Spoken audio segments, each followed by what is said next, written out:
శ్రీ గణేశాయ నమః శ్రీ జగన్మాతయే నమః మన ఛానల్కు స్వాగతం.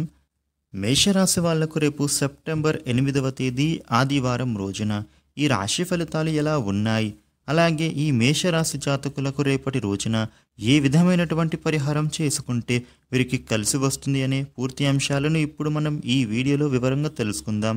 అయితే ఈ వీడియోని చివరి వరకు చూడండి, అప్పుడే మీకు అన్ని విషయాలు వివరంగా తెలుస్తాయి.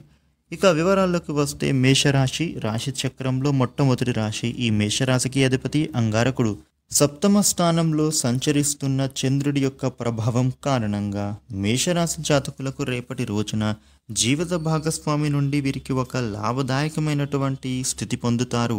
వారితో మీరు అద్భుతంగా కాలాన్ని గడిపేటటువంటి అవకాశాలు ఉన్నాయి. కుటుంబ సభ్యులు మీకోసం వారు శ్రమిస్తారు, మీకోసం వారు చేదోడు వాదోడుగా నిలుస్తారు. మీకు ఉండేటటువంటి క్లిష్ట పరిస్థితుల నుండి కూడా మిమ్మల్ని బయటపడవేయడానికి మీ కుటుంబ సభ్యులు వారికి తోచిన సాయాన్ని మీకు అందిస్తారు. తద్వారా మీకు కొంచెం ఊరట అనేది కలుగుతుంది. రేపటి రోజున మీకు ఆర్థికపరమైనటువంటి లావాదేవీలు ఏవైతే ఉంటాయో అందులో మీకు అనుకూలమైనటువంటి విధంగా స్థితి అనేది కనబడుతూ ఉంది. మీకు ఉండేటటువంటి ఆర్థికపరమైనటువంటి పనులు కూడా అనుకూలంగా జరుగుతాయి. భాగస్వామ్య వ్యాపారం చేసేటటువంటి వ్యక్తులు ఎవరైతే ఉన్నారో మీకు భాగస్వామ్య వ్యాపారంలో అనుకూలతలు అనేవి ఏర్పడబోతూ ఉన్నాయి. మీరు ఏదైతే ఇన్వెస్ట్మెంట్స్ చేస్తూ ఉన్నారో మీకు సరిపడా ఇన్వెస్ట్మెంట్ని మీ యొక్క బిజినెస్ పార్ట్నర్ కూడా తీసుకురాబోతూ ఉన్నారు. అదేవిధంగా మీ బిజినెస్లో ఉండేటటువంటి ఇబ్బందికరమైనటువంటి పరిస్థితులకు చక్కటి పరిష్కార మార్గాన్ని మీరు వెతకబోతూ ఉన్నారు. ఈ రాశి వాళ్లకు సంఘంలో నుండి కూడా వ్యక్తులు పరిచయం అవబోతూ ఉన్నారు. ఈ రాశి జాతకులకు అన్యపరమైనటువంటి స్త్రీ యొక్క పరిచయం వలన వీరికి ఒక గొప్ప ప్రయోజనం అనేది కలగబోతూ ఉంది. వారి నుండి వీరికి ఒక లాభదాయకమైనటువంటి పని జరిగేటటువంటి విధంగా కనిపిస్తోంది. ఈ రాశి జాతకులు ఈ సమయంలో మీరు ఎవరిని కూడా నిందించరాదు. అనవసరంగా మీరు ఎవరిని కూడా బాధ పెట్టకూడదు. ఒకవేళ మీరు మాట జారిన నోరు జారినటువంటి మీ యొక్క పరిస్థితులు అనేవి తలకిందులవుతాయి. ప్రస్తుతం బాగానే ఉన్నా కూడా భవిష్యత్తులో ఈ ప్రభావం అనేది మీ మీద పడుతుంది. కాబట్టి ఇప్పటి నుండే మీరు మాటలను కొంచెం అదుపులో పెట్టుకొని ఎదుటి వ్యక్తులతో మాట్లాడటం వలన మీకు ఎటువంటి ఇబ్బంది అయితే రాదు.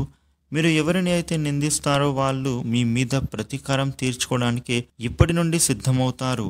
కాబట్టి మీరు ఎవరిని కూడా అనవసరంగా తిట్టకుండా, అదేవిధంగా ఎవరి మీద కూడా మీరు చాడీలు చెప్పకుండా ఉండటానికే ప్రయత్నం చేయండి.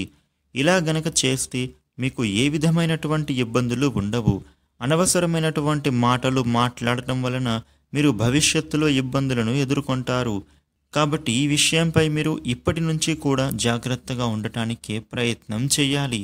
ఈ రాశి జాతకులు విందు వినోదాలలో అధికంగా విహారయాత్రలలో పాల్గొనేటటువంటి అవకాశాలు ఉన్నాయి. అలాగే ఈ సమయంలో సామాజిక కార్యక్రమాలలో మీరు పాల్గొంటారు. ఈ సమయంలో మీకు ఆధ్యాత్మిక చింతన అనేది కూడా పెరుగుతుంది. ఆధ్యాత్మిక పరమైనటువంటి కార్యక్రమాలు కూడా మీరు పాల్గొనే విధంగా కనిపిస్తోంది. ఈ రాశి వాళ్ళకి ఆరోగ్యపరమైనటువంటి సమస్యలు ఏవైతే ఉంటాయో వాటి నుండి మీకు కొంత ఉపశమనం అనేది దొరుకుతుంది. అనారోగ్య సమస్యలు తొలగిపోయేటటువంటి విధంగా ఉంటుంది. ఈ రాశి వాళ్లకు సంతానపరమైనటువంటి విషయ నిమిత్తంగా కూడా వారికి అనుకూలంగా ఉండబోతోంది. మీ యొక్క సంతాన పరంగా కూడా మీరు శుభవార్తలు వినేటటువంటి అవకాశాలు ఉన్నాయి. విద్యార్థులకు కూడా ఈరోజు అనుకూలంగా ఉండబోతోంది. చదువులలో వీరికి ఏకాగ్రత అనేది పెరుగుతుంది. ఈ రాశి జాతకులకు ఉద్యోగస్తులు ఎవరైతే ఉన్నారో వాళ్లకు ప్రమోషన్ల పరమైనటువంటి చర్చలు అనేటటువంటివి కనిపిస్తూ ఉన్నాయి. వ్యాపార పరంగా కూడా అనుకూలంగా ఉంటుంది. వ్యాపార సంబంధిత పనులు ఏవైతే ఉంటాయో అవన్నీ కూడా అనుకూలంగా మీకు ఇప్పుడు పూర్తి చేసుకోగలుగుతారు. ఏది ఏమైనప్పటికీ రేపటి రోజున ఈ రాశి జాతకులకు విశేషమైనటువంటి శుభ ఫలితాలే పొందుతారు అని చెప్పటంలో ఎటువంటి సందేహమే లేదు. ఇక ఈ రాశి జాతకులకు మీకు ఉండే ఇబ్బందికర పరిస్థితులను అధిగమించి అనుకూల శుభయోగాలు అనేవి మీరు పొందడం కోసం రేపటి రోజున మీ దగ్గరలో ఉండేటటువంటి ఏదైనా విఘ్నేశ్వర ఆలయానికి వెళ్ళి వినాయకుడి కవచం అదేవిధంగా విఘ్నేశ్వరాష్టకాన్ని పఠించినట్లయితే గనుక మీకు అనుకూల శుభ ఫలితాలు పొందుతారు. అదేవిధంగా గణేశుడికి చెరుకు రసాన్ని అభిషేకించడం కానీ లేదా చెరుకు రసాన్ని స్వామికి సమర్పించడం కానీ చేసినట్లయితే గనుక మీకు మరింత అనుకూలతలు ఏర్పడతాయి. ఈ వీడియోని లైక్ చేయండి, షేర్ చేయండి. ఇలాగే డైలీ రాశి ఫలితాలు తెలుసుకోవడానికి మన ఛానల్ని సబ్స్క్రైబ్ చేయండి. అలాగే పక్కనే ఉన్న గంట సింబల్లో ఆల్ అని సెలెక్ట్ చేయడం ద్వారా మేము చేసే లేటెస్ట్ వీడియోస్ అన్నీ కూడా మీకు ముందుగా మొబైల్లో నోటిఫికేషన్ రూపంలో వస్తాయి. Thank you for watching.